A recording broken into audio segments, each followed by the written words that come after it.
Okay, so we're going to shake things up a bit here in the build queue, and this is going to be my next model, a Panther Panzer tank, a PanzerKampfWagen 5. That's 5. I was thinking about this kit, or just building one of my tanks recently, because the only one I've built so far was the one for the deformed group build, and that was a little, toon tank, and that was a lot of fun, and I made a little diorama. And specifically for quite a while, I've been sitting on this kit and another kit, similar kit from Tamiya, which I've never built a Tamiya kit so far. And I thought it's high time I got to one of these.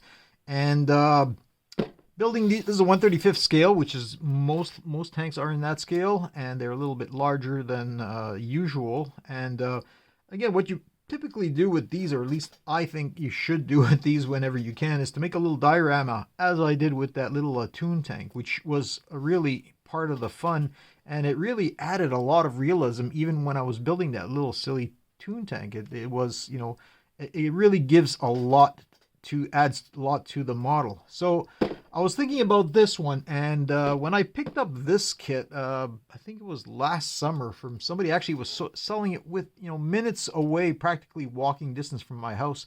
They were selling 2 of these, and they also had this over here, which again, building a diorama, you want to add a few more humans to the element to make it, again, more realistic. Now, I'm not even sure if this kit has these 2 guys over here. I'm assuming it does. We'll take a quick peek inside. But again, I've got this over here, and I even picked up really old miniatures, soldiers, German soldiers. I'm not even sure where I picked this up, but I picked up, this has only 4. It's really old. $2, can't go wrong. Anyhow, I'm going to take a look and see. I'm not going to use all of these, but a few, maybe 1 or 2, depending on what look I can make with these 2 guys over here. So time out as I open the box. Okay, so I got the box open now, and peeking inside, a few things I noticed. First of all, I believe there's some kits that have individual tracks, where basically you have to glue each one of these together to make the whole loop over here. But these are rubber, which is fine with me, and I believe there's some sort of way where you kind of loop it together, and then you basically, using a soldering iron or something, to melt this so that it becomes, all in one solid link loop over here. So I'm gonna have fun trying that for the first time.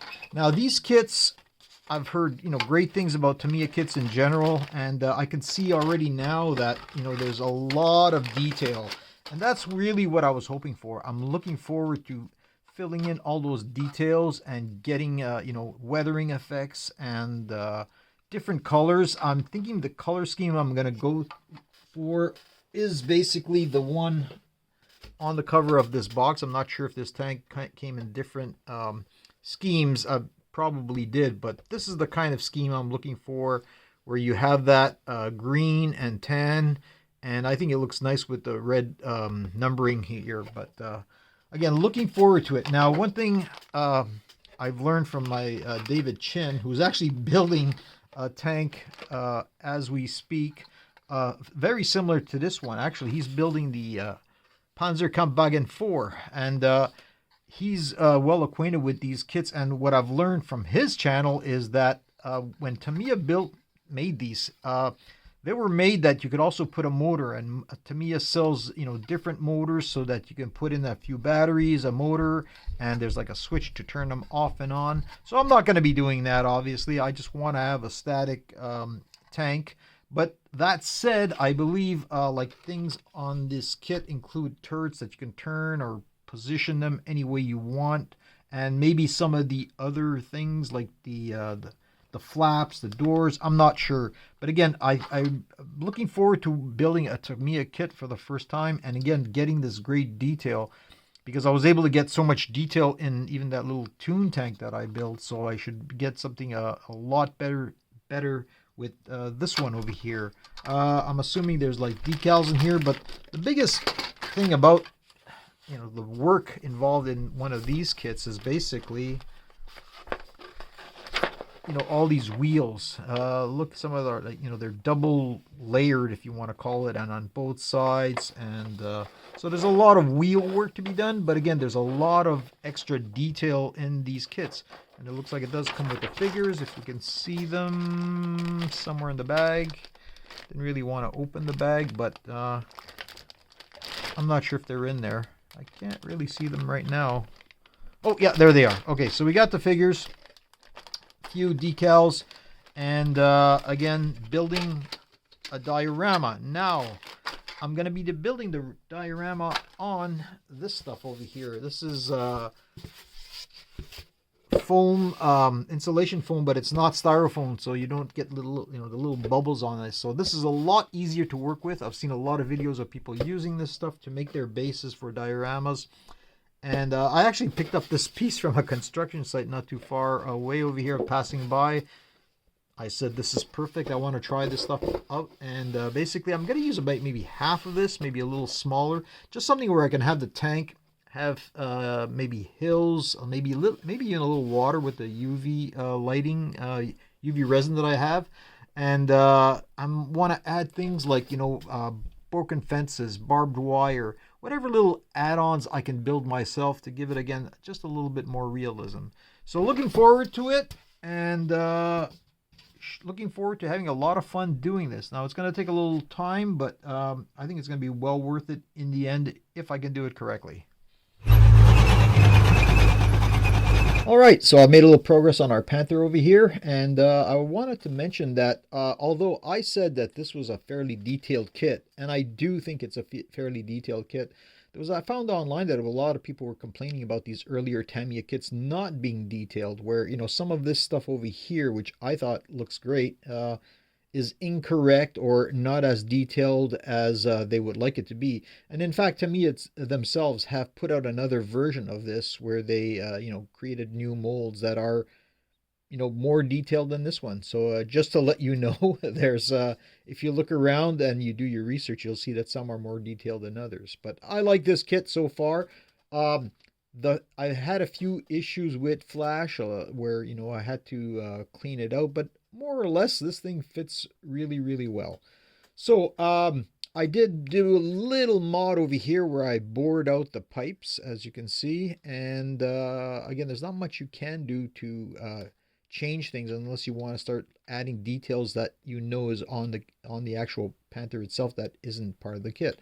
But I'm not going to do any of that stuff. So I like it over here. It was quite a job getting all these wheels correct, because each one of these parts, a few of them are the same, but a lot of them are different. Like this wheel and this wheel over here, they're not the same. So pay attention to the instructions, and you should be okay. I'm trying to build as much as I can so that before I prime it, everything is already in place, without obstructing it or getting into the glue areas. And there are a few things that you need to know. You'll have to use a little heat gun or something else to basically melt down that piece so you get that swivel over here. But not too much of it. I think you can get away with doing what the instructions say, where they basically say, put a flame under a screwdriver tip and just, use that as a melting head. I just used a soldering iron. It took me just a few seconds.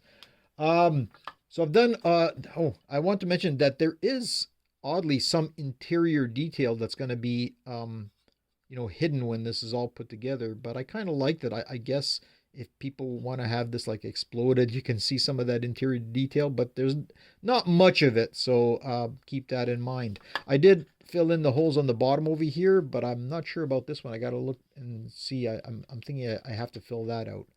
I didn't want to get too far ahead with the model itself without starting to address the base, because at one point I said, I'll probably finish the model and not touch the base at all. So I started thinking a little bit more about the base, and I said, maybe I can make one a little fence, because again, it's going to be a battlefield scene. And so I did this.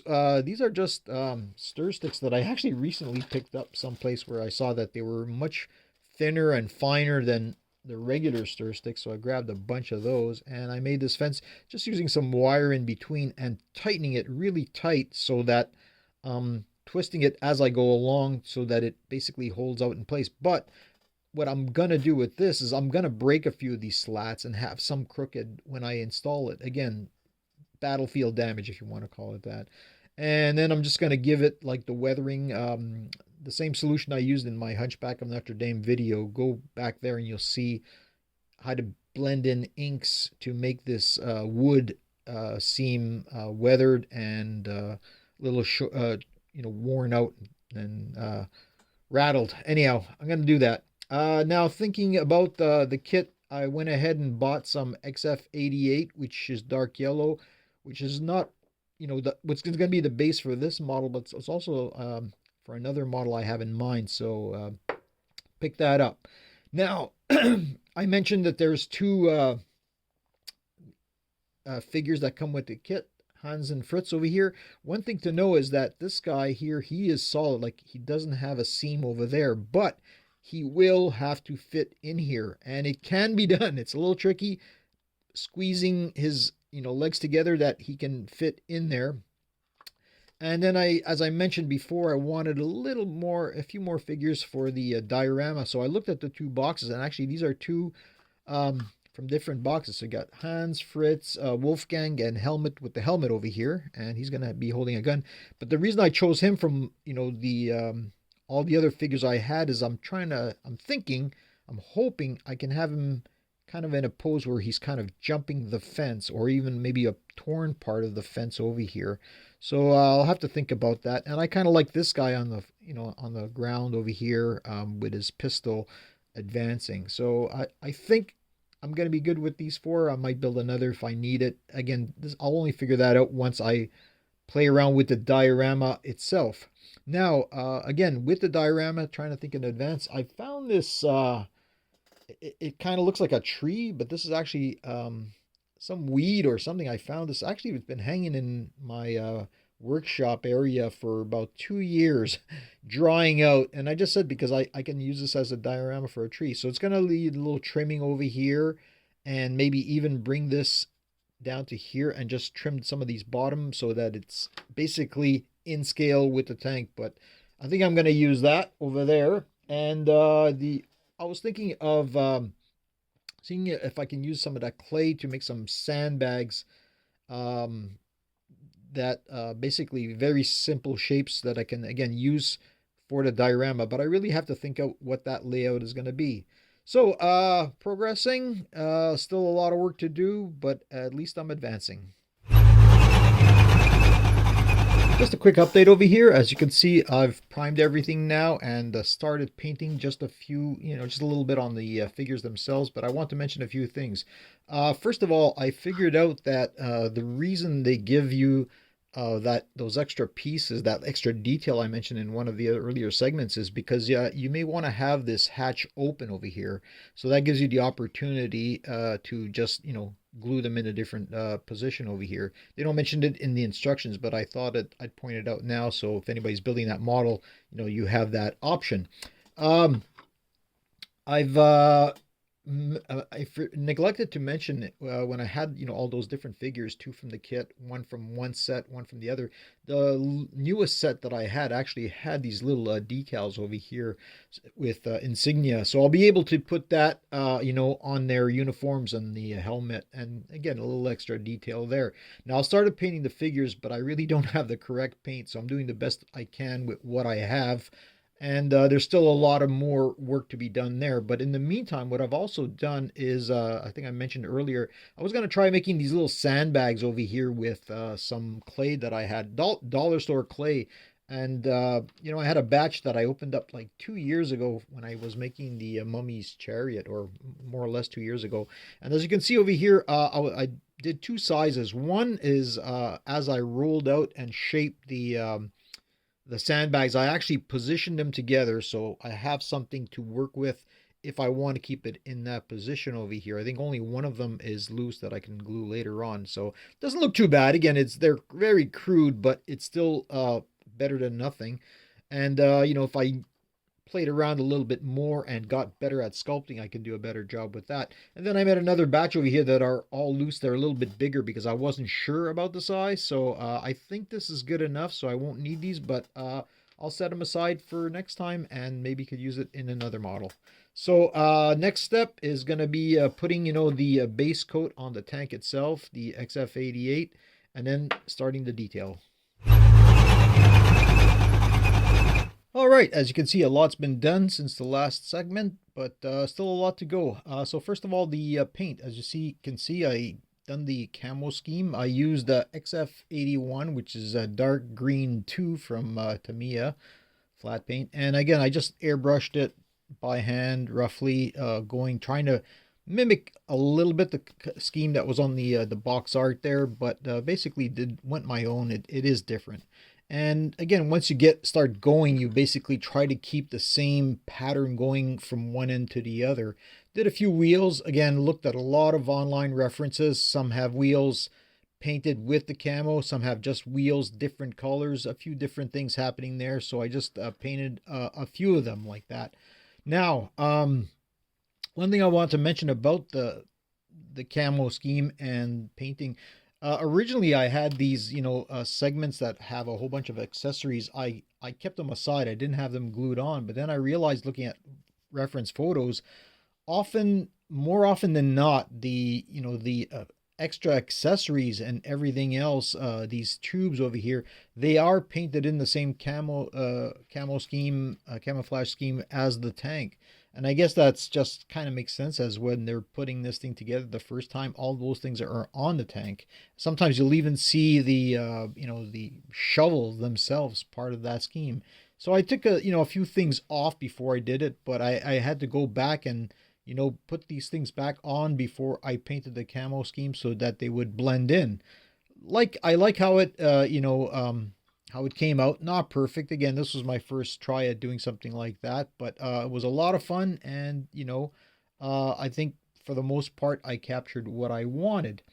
Now, I did a little boo-boo. So Fritz here is not going to be part of the model, and the reason he's not going to be part of the model is because he's supposed to pop out of this hole over here, and at one point both of these were loose. You can open them up as I can still this other side over here, but at one point I had a little glue seep into that the part that holds that thing down, and I didn't worry about it because I thought that Fritz here would be on the other side where the this little machine gun pops out, and I realized later when I came to put him that, oh no, his the tabs that hold him are on this side over here, but it was already glued shut. I tried opening it, but no luck there. So Fritz is out, but not to be worried. We'll see him again in the future, because as it so happens, the kit has an extra set of legs.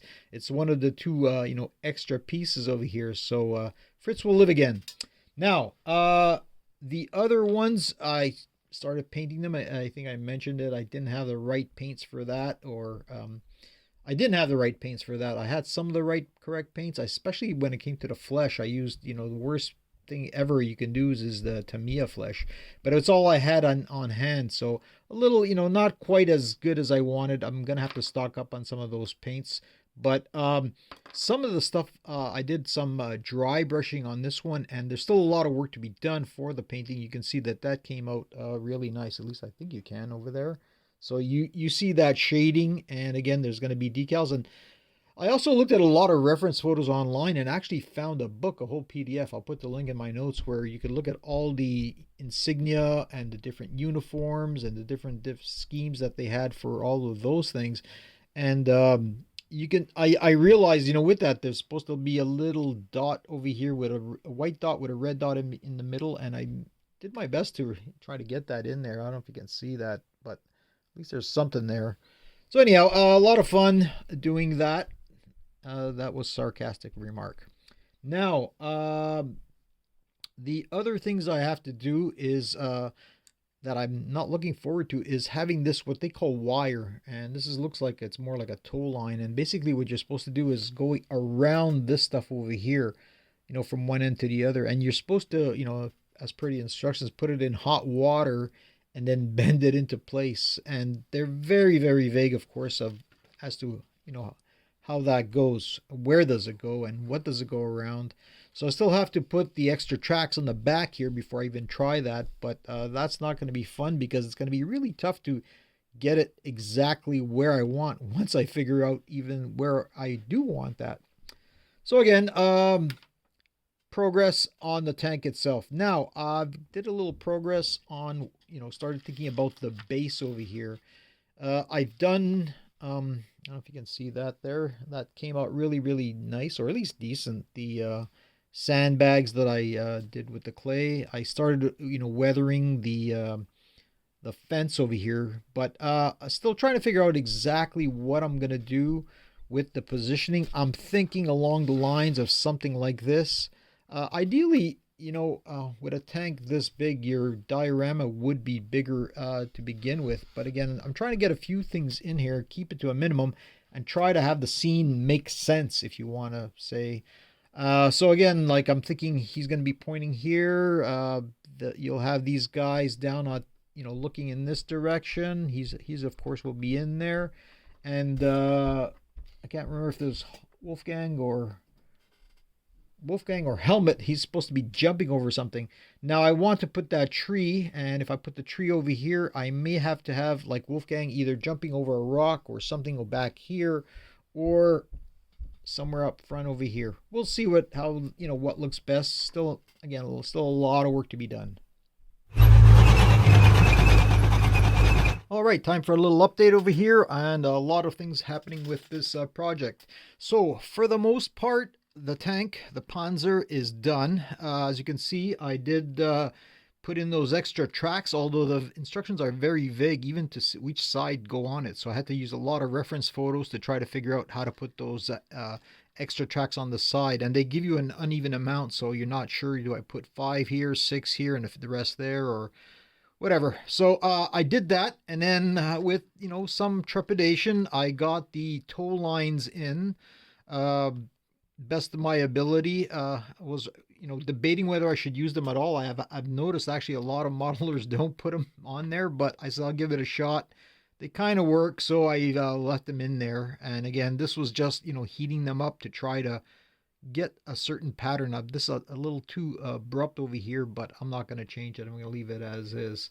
Now, given that the tank is pretty much done, and most of the work, there's still a little work to be done on the figures, but I started thinking again more about the base. So let me just take this off for a second over here and bring back our new and improved base over here. Okay, let's see which way does it go. Now, I found that the original base I had was just a little bit on the small side. I had a lot of trouble, fitting everything that I wanted in this. So I went in and basically I added another section in the back over here, and then started planning out the layout a little bit more to what I wanted and what I needed. So again, this little DIY, whoop, maybe you can see it over here. The DIY sandbags would go there. Wolfgang would go there. And what I did is I put this little hill over here. Just again, it's just the XPS foam for now, where I can kind of make this guy go over it, something like that. So again, this is roughly molded. I'm gonna do, I put a little hump for the tree over here. Wherever the tank wasn't, I went in and dug in a little bit more, again, just to give it a little more flow to the scenery over here, especially kind of like a pit behind the sandbags. And this, I think I mentioned in the past, what I'm going to try to do, and this is going to be my first attempt, is to use a UV resin to just make a little reservoir of water over here. Hopefully clear water, or some semi-opaque, dirty water.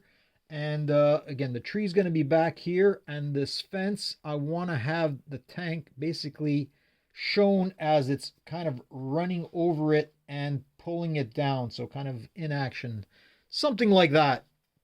Very happy with that. Now, the tank itself is really not finished, as I noticed putting on the final touches over here, and the reason is, if you look closely at the box art, there's an antenna over here. If you look at the instructions, the antenna's over here. If you look at even the last panel to show you where the decals go, there's an antenna over here, but there is no step to install an antenna, and there is no antenna in the kit itself.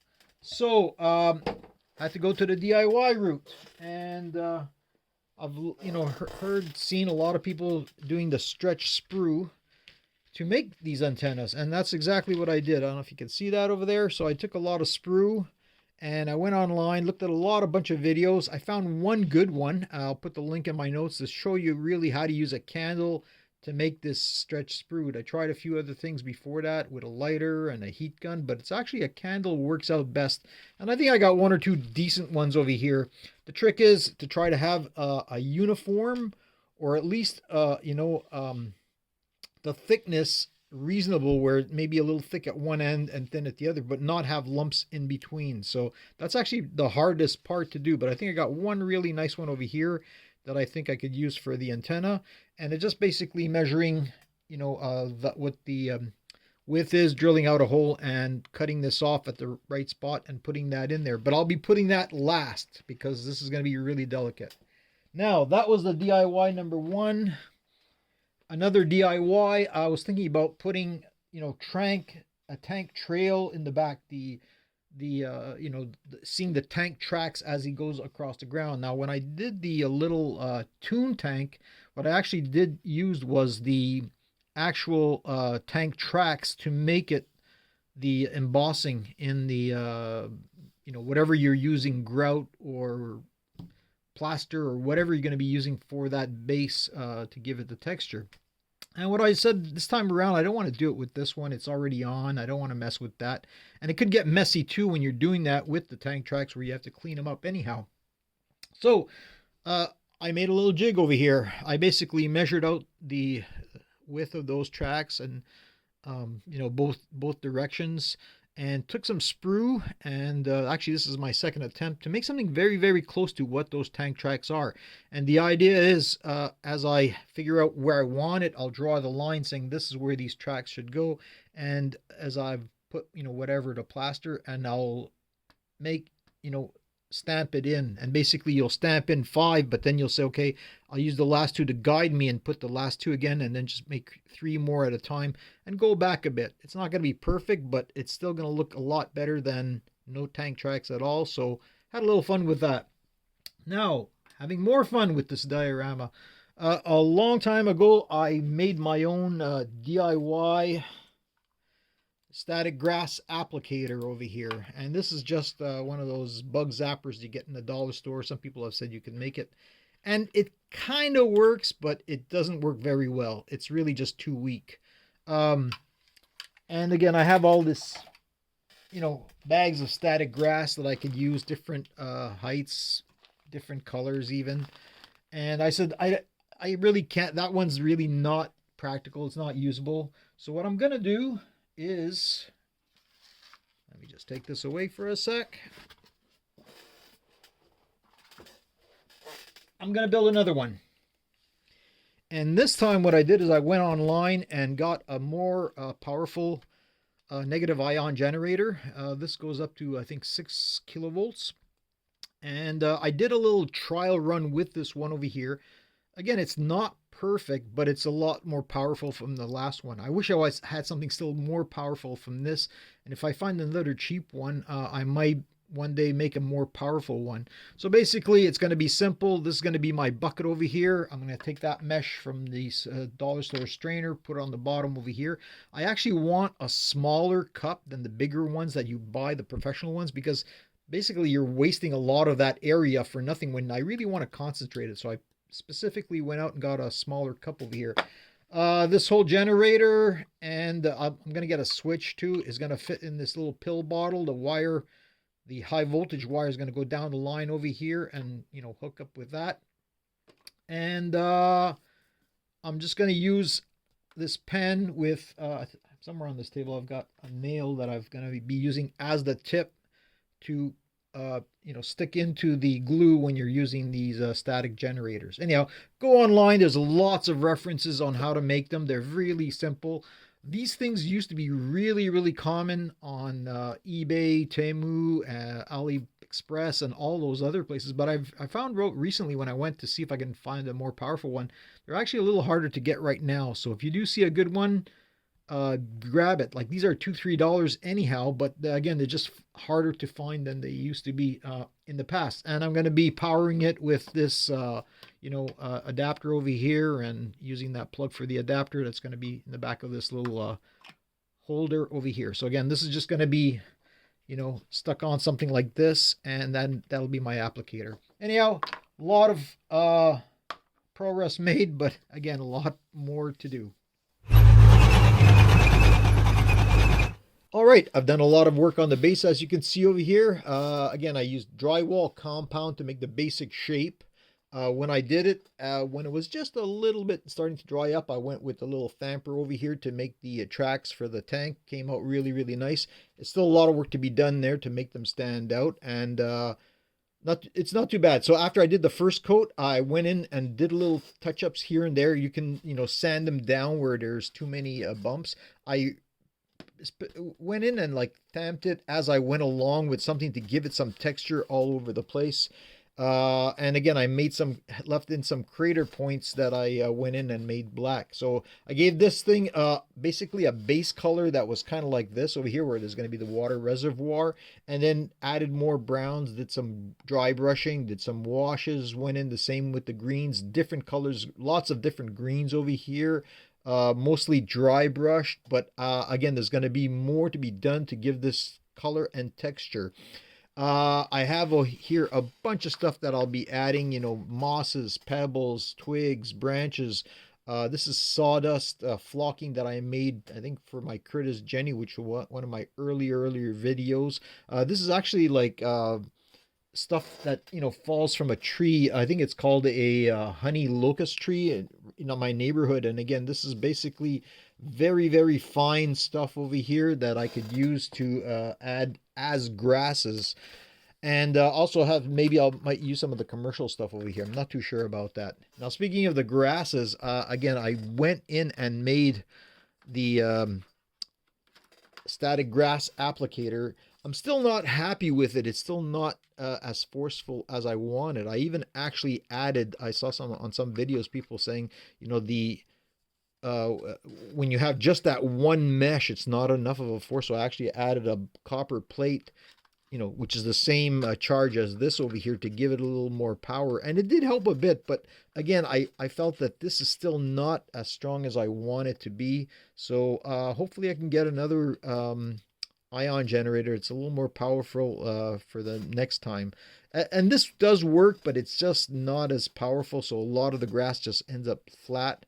I may end up using some of the static grass and actually doing it manually. I've seen people do that with some success. So I'll have to see what I do with that.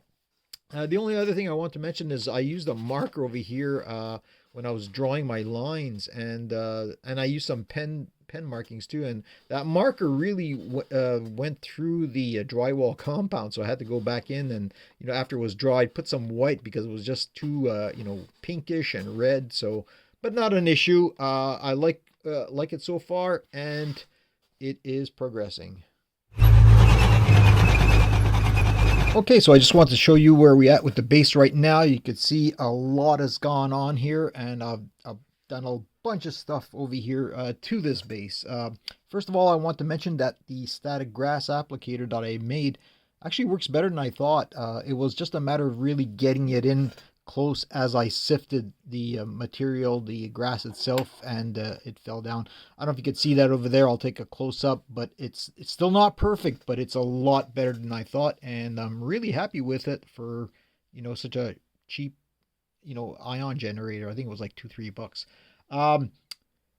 I've done you can see here the reservoir, and what I did there before going ahead and doing it, I made this little test sample over here, and this is just on styrofoam, which is important because one thing I learned is when you have a lot of this stuff and you apply the UV light to it, This gets really, really hot. As a matter of fact, it kind of leaked through at one point because it got so hot and started melting the styrofoam.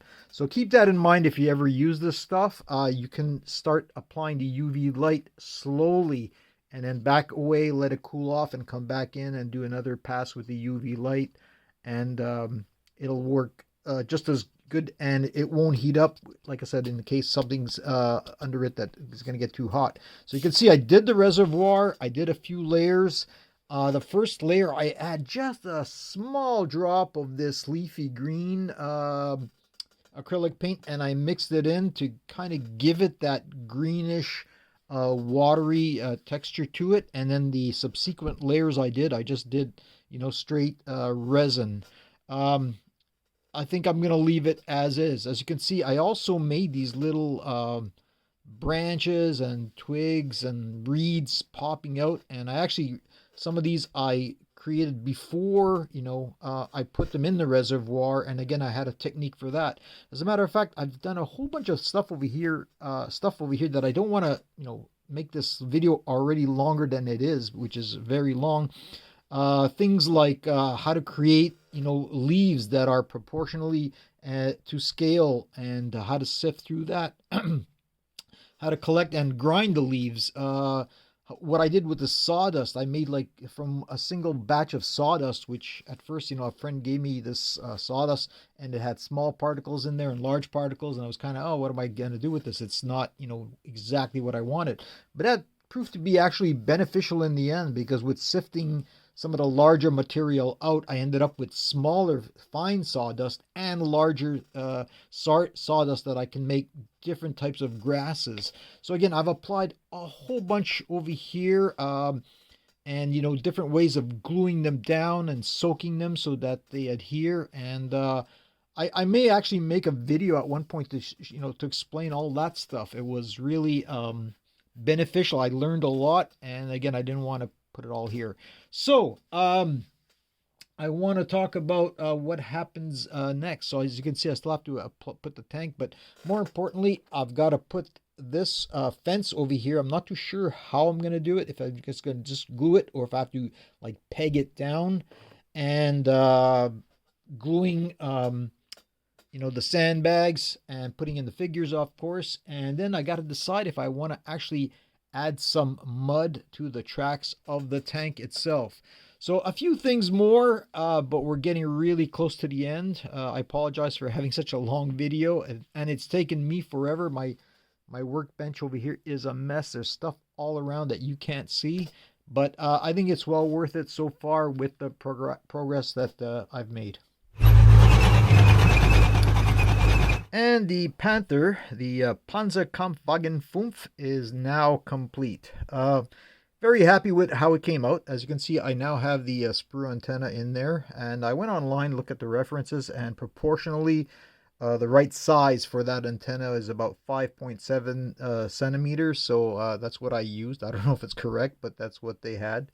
You can see I've got the tree in, and again, that just stuck right through the XPS.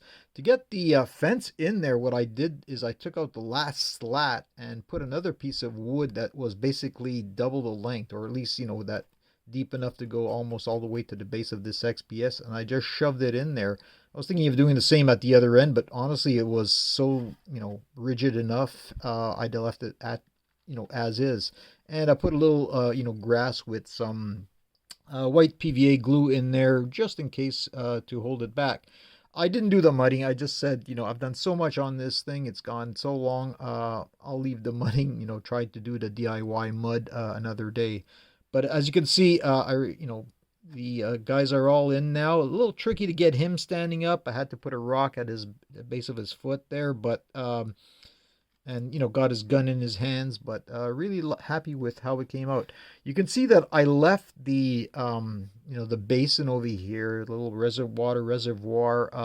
I didn't add ripples to it. You can add ripples with PVA glue, but I thought in this case it should be, it's a very still setting, and I just left it as is. So again, very happy with this thing. It took forever, little goof ups with the not getting Fritz in his in the tank there, but very happy with how it came out, how the Thamper work with the tracks. You can see they're there, and they look nice. And overall, I did so much with this diorama that it really looks realistic. So very happy with how that came up. Have some glamour shots at the end, of course, as usual. And all I want to say about the next model is it's going to be transformative, and I'll leave it at that. Thanks for watching, and see you next time.